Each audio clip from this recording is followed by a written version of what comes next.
if you need to make sense out of everything that God says, you will never walk with God. God is determined to confound your wisdom.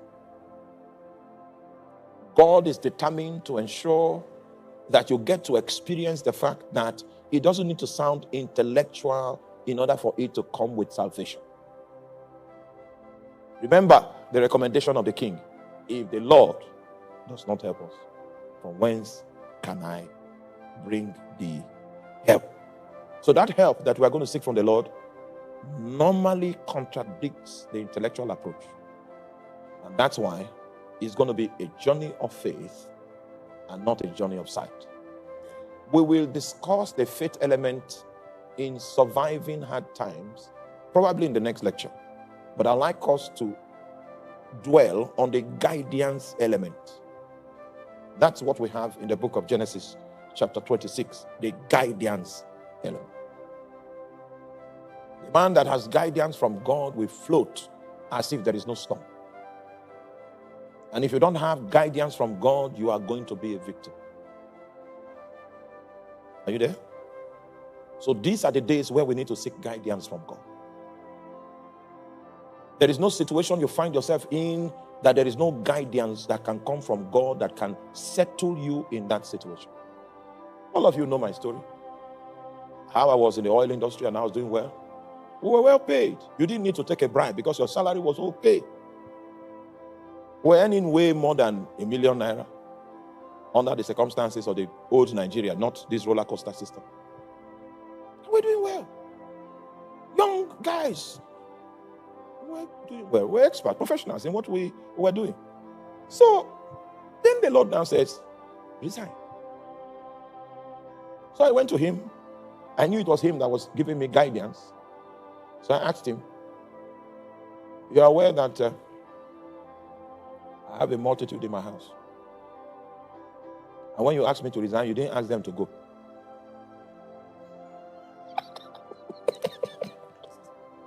You didn't ask the multitude to go. So now, how do I continue being the support system that I am in their lives if I no longer have this my good job? Do you know that this inquiry did not take long? He answered me. If I tell you the answer now, you'll be weak because it's not intellectual. You know what he told me? He said, teach the Bible. Does that sound?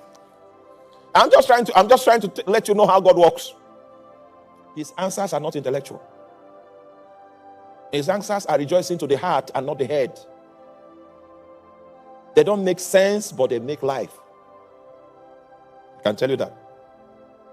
So God is asking me to leave my job. God is asking me to leave my sustenance and to focus on bringing his counsel to our generation and beyond. And he never told me how I will sustain my camp. When I pressed, he said, teach the Bible. How does teach the Bible relate with my financial condition? And you know, I told you in my relationship with God, anytime I ask a question that is out of range, he does not answer. It means that your question is foolish. I just understand. Because there was a time I was gisting with God, and I gisted with him for 3 hours. And the reason why I was able to keep him was that I was asking the right question, and he was answering me. And we were in that discussion for 3 hours. That's what the Bible calls a mouth-to-mouth discussion. So whenever, and you see, even if you write your questions down on a piece of paper and he comes, you will forget that paper. That is, if he wants you to forget, you will forget it. So you are not really in control. Are you there? Are you? He knows where to touch. There are some things he touches, some buttons. When he touches those buttons, those things you are saying, if he comes again, he will forget all of them. You are not. Forget. So I've been able to keep him for 3 hours. We were discussing like that for 3 hours. In fact, he will even allow me write what he's saying. I'll write it down. Then I say, okay. I'll say, wait. Let me get this one. He will wait. And for 3 hours, I exhausted all my questions and he walked away. But if he comes like that to speak to me, and then I ask the wrong question, the discussion has ended. So he told me, teach what? The Bible. This teach the Bible matter that I'm telling you, he gave me this instruction in 2020. I had not resigned yet. Teach. I came home for a weekend to go back to work, and because of COVID, all the borders of the states were shut down. So I began to talk to my colleague on the other side. He sends me data, I work on the data, do everything, do the job, and then I send it. So I was able to continue doing my work from here, right? Then, early in the morning, you know my friend from Lagos, Prophet Ayo, now calls me. Say, I saw you on the white horse, and as you were riding on that horse, you were proclaiming the kingdom. Guess what he now says in interpreting what the vision meant? He said, teach the Bible now. Hey, teach the Bible? It's okay. That was how we started that teaching that I did preach for 80 days. Those of you that were there. It was on the instruction of teach the Bible. Two things happened when I taught the Bible during those 80 days. Are you still with me? First thing that happened is, since the history of this ministry, there has never been a time, that is the history of this ministry up until that time. There has never been a time where people gave to this ministry like the 80 days. That 80 days of preaching was our breakthrough in terms of people sowing into the ministry. The flow was so consistent, and so the momentum, I don't know, what's the name? Give me a scientific word for this. Huh? You people want to confuse our audience now. You know what I'm talking about. The way the finances was flowing in on a daily basis, it was on the strength of that flow that we took off by faith and started laying this foundation. You know where we were now. The capacity of the building was 250 people. And then we now started building a hall that will take 4,500 people. Are we not crazy? We are crazy now. But it began to flow. This foundation you are standing on cost 55 million that time. Not now, that time. Because if you are saying that Indomie that used to be 250 is 500, if this foundation costs 55 million, what is it cost now? You got it right. That's the value. And I continued teaching, and the people were giving. I don't know what was going on. People were giving. And that was how the walls went up. So, and are you with me? Let me tell you my own little one. As they were giving to us as a ministry, they were also giving me in my account. 5,000 we enter, 20,000, 10,000. In fact, they give in one day. That's my own small one now. In 24 hours, they gave me my salary. So I said, oh, what was it? You are not following me. You are not following me. So God was trying to prove to me that the strategy he gave me, even though it doesn't sound intellectual, it will work. For there will be no cloud, there will be no wind, but the ditches shall be filled with water. Didn't sound intellectual. I got my salary in 24 hours. So I now understood that I could survive based on that strategy. It is because of that when you come for fellowship, I will never lack what to tell you.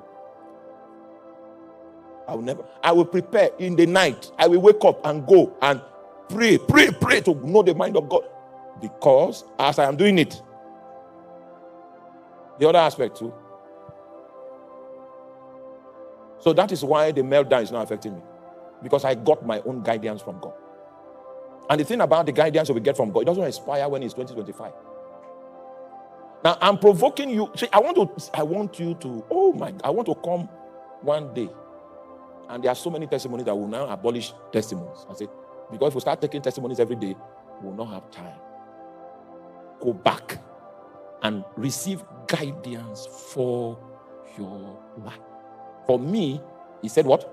Teach the Bible. So I became faithful in teaching the Bible. And then In that 2002. It's on 2020. Is that not when we went to London? I think it's B that can tell me this. That's when I went to London. So when I went to London first was 2020 March. So this, I've been applying for the UK visa. You know my story. In fact, the one that they gave me, when they gave me, the passport was closed. I didn't believe that there was any visa inside. The reason why I didn't believe was because the application I did with all government backup letters and my pay slip and all the things they need, they denied me. So this one, I even made mistakes in the application. But they gave me that one. And a senior man of God that has preached here before registered his intention to invite me. So the moment I saw the visa in my passport, I snapped it. And I put it on his WhatsApp. You know how we use WhatsApp to shout? You put some people that are doing like this. It means we are shouting. So you put... That was how I got invited to London. And the church was so gracious, they put me on business class. That was the business class on British Airways. Oh my God. It was an experience. Then we got there and all of that. And I went to look for what to say in the place of prayer. It took me 12 hours. But I got a message from God. And what's the instruction? Teach the Bible. You know that message was what opened Europe to me. By the time I came back from London, because I preached on